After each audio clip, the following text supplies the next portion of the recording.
Hello students, today we'll continue with the BA chapter 1 and we are left with management as a science, management as an art and management as a profession. Okay, first and foremost management as a science. जब हम ये बात करते हैं कि भाई science है तो भी एक ओवरव्यू दिमाग में आ जाता है कि भाई प्रिंसिपल्स होंगी, थियोरीज होगी, some rigid formulas, some rigid theories, some rigid principles which will be applicable in the same way in any corner of the world.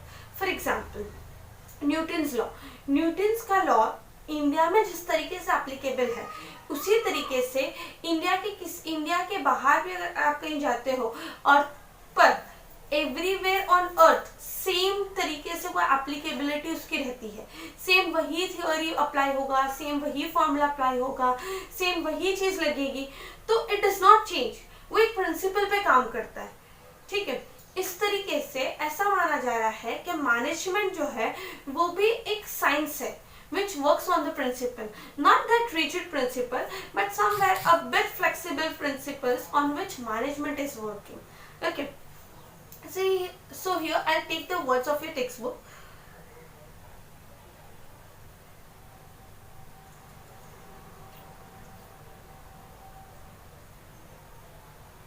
Science means systematic and specialized knowledge.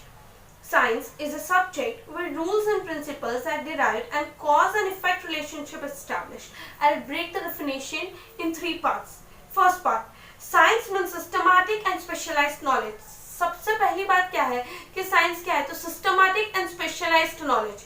Science is a systematic, a very rational and systematic process or knowledge which is being applied. Systematic as well as specialized knowledge.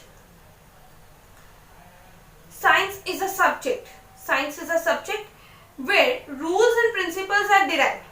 Where rules and principles are derived. जहाँ पे एक ऐसा subject जहाँ पे rules और principles का derive कर लिया जाता है. सबसे पहले क्या बोल रहा है कि it is a systematic knowledge. Second, एक ऐसा सब्जेक्ट जहाँ पे रूल्स और प्रिंसिपल्स बनाए जाते हैं. And the third part of the definition says cause and effect relationship is established. Cause and effect relationship. Cause and effect relationship. जब कोई भी चीज का रिएक्शन होता है तो उसका रीजन होता है, वो रिएक्शन का कोई रीजन होता है, कोई ना कोई उसके सामने इस तरीके का कॉज होता है जिसकी वजह से आप वैसा एक्ट करते हो. Every action has a reaction is applicable in the cause and effect relationship. For example, अगर बारिश गिरी है तो आप भीगोगे, बारिश भी गिरी और आप भीगोगे भी नहीं, ऐसा तो पॉसिबल है नहीं, क्योंकि अगर बारिश हुई है तो आप तो भीगोगे अगर आपने रेनकोट नहीं पहना और अम्ब्रेला नहीं पहना है तो. ठीक है, तो अगर ये दो चीजें नहीं है तो आपका भीगना मंजूर है. तो इस तरीके से कॉज एंड इफेक्ट रिलेशनशिप रहती है कि बारिश के होने से आप भीगोगे ही, तो कॉज बारिश है, इफेक्ट आपका भीगना है. इस तरीके से व्हेन यू आर एंग्री तो ऐसी कोई ना कोई बात रही होती है कि भाई सामने वाला इंसान गुस्सा कर रहा है या नाराजगी बता रहा है, कोई ना कोई तो रीजन रहेगा, ऐसे ही तो रिएक्शन नहीं आता. ठीक है, तो उसके सामने जो रीजन जिस वजह से सामने वाला इंसान नाराज है वो कॉज है और उसका आपके प्रति जो बिहेवियर है वो रिएक्शन है. ठीक है, इस तरीके से कॉज एंड इफेक्ट रिलेशनशिप चलती है. और इस तरीके से प्रिंसिपल्स में अगर आप साइंस में देखो तो कॉज एंड इफेक्ट रिलेशनशिप किस तरीके से काम करती है. तो फॉर एग्जांपल लेमन और नमक, जैसे अगर हम नमक अगर एक ग्लास में डाल दो और उसके ऊपर लेमन डालो तो वो ब्लूइश कलर हो जाता है, तो वो सिट्रस की वजह से उसका रिएक्शन होता है. It is because of the citrus. तो कॉज एंड इफेक्ट रिलेशनशिप होती है कि भाई कॉज क्या है, लेमन डालना. ठीक है, लेमन डालना एक कॉज होता है, उसका ब्लू हो जाना उसका रिएक्शन है, मतलब ब्लू हो जाना उसका इफेक्ट है. ठीक है, तो इस तरीके की सारी चीजों से साइंस फॉर्म होता है. तो we have break the definition into three equal parts. First one, that it is systemized and specialized knowledge. First one says that it is a systemized and specialized knowledge.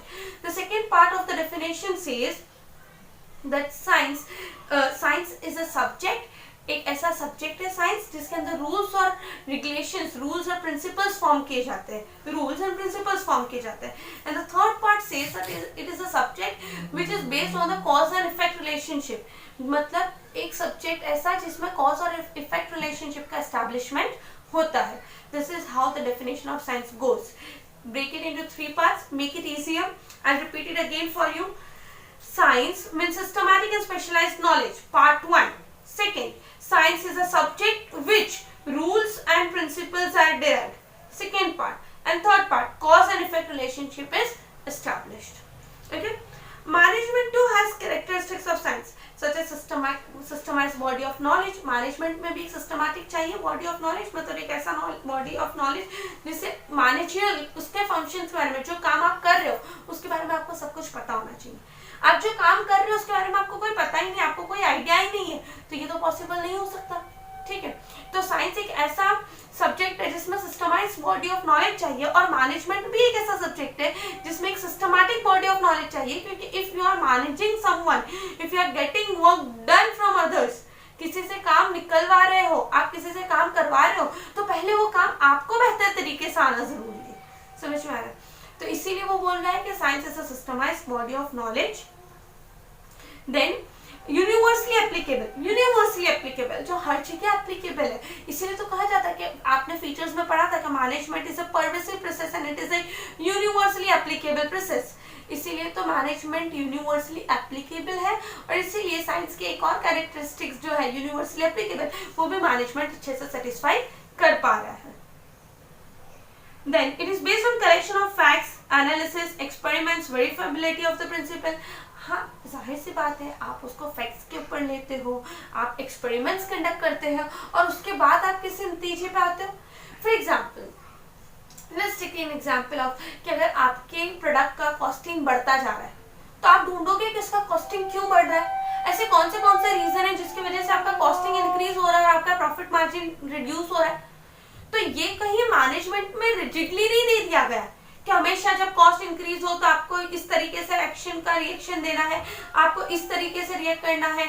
आपको जैसे ही cost increase होता जा रहा है तो आप lower quality of goods इस्तेमाल करने लग जाओ, या तो फिर प्राइसेस बढ़ा दो प्रॉफिट मार्जिन इंक्रीज करने के लिए.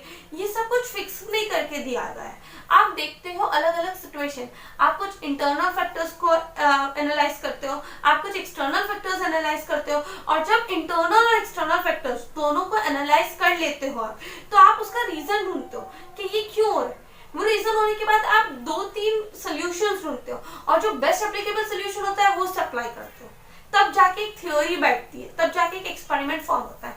It is totally based on trial and error method. आप ट्राई करो, सही जा रहा है तो आप उसको कंसीडर करोगे, नहीं सही जा रहा, let's do it again. Is it clear?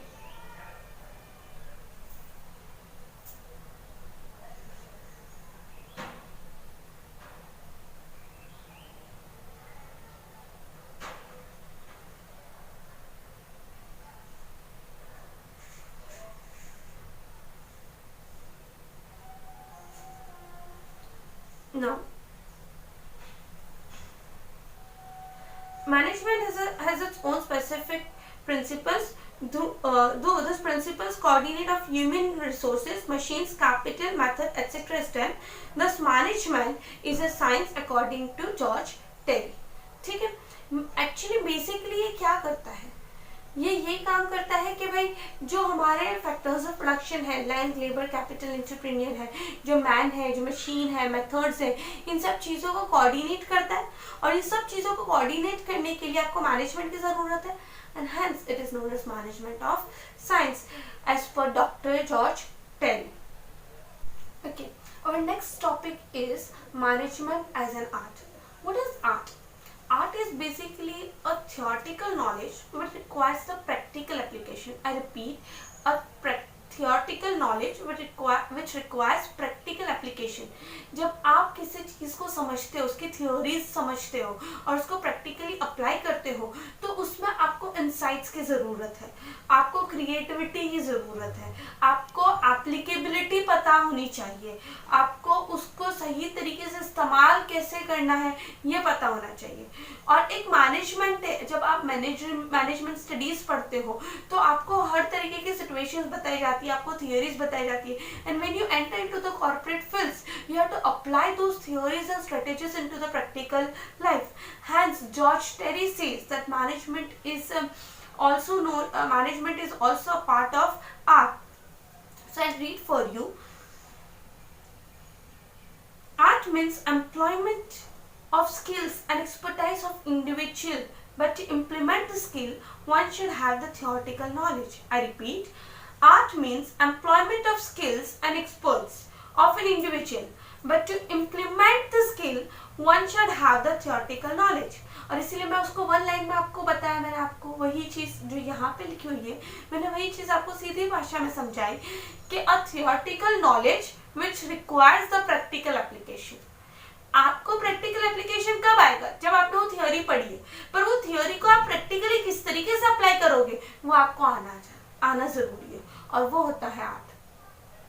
During practical application of management, rules and principles, personal skills, insights and cleverness plays an important role. Only theoretical knowledge is not sufficient for the implementation of the technical, and it is necessary. So the manager records to make necessary changes as per his professional skills.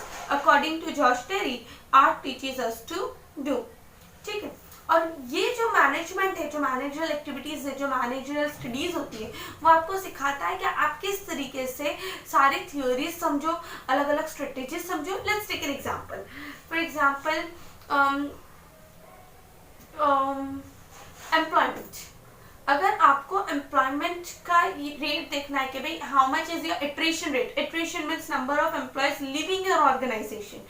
तो आप ये देखोगे कि कितने employees जो है वो हमारा ऑर्गेनाइजेशन छोड़ के जा रहे हैं, और उसका टाइम पीरियड क्या है, उसका टेन्योर क्या है, कितने वक्त में वो छोड़ के जा रहे हैं. उसके अलग अलग रीजंस हम लोग को थियोरी में पढ़ाए जाते हैं. जब हम ह्यूमन रिसोर्स पढ़ रहे होते हैं तो उसमें हम लोग को अलग अलग रीजन पढ़ाए जाते हैं कि कौन सा रीजन है जिसकी वजह से एम्प्लॉयज जो है, ह्यूमन रिसोर्स है आपका, वो आपसे डिससेटिस्फाइड रहता होगा, या शायद साइकोलॉजिकल फैक्टर्स हो सकते हैं, शायद कोई पर्सनल मैटर्स हो सकते हैं, शायद उनको एम्बियंसेस अच्छे नहीं लग सकते. ऐसे बहुत सारे अलग अलग थियोरेटिकल नॉलेज में से आपको ये सारी चीजें आपको बताई जाती है, सिखाई जाती है या पढ़ाई जाती है. ठीक है. अब जब आप कॉर्पोरेट वर्ल्ड में हो और वाकई में आप ये फेस कर रहे हो कि there are number of employees leaving your organisation are increasing day by day, then you start searching कि कौन से रीजन हो सकते हैं. अब वो रीजन के क्या स्ट्रेटेजीज है, आप उसको किस तरीके से बैकअप क्रिएट कर सकते हो, आप किस तरीके से उसे ठीक कर सकते हो, वो आपको मैनेजमेंट बताएगा. And hence it is known as arts. Okay, so for today, management is a science and management is an art.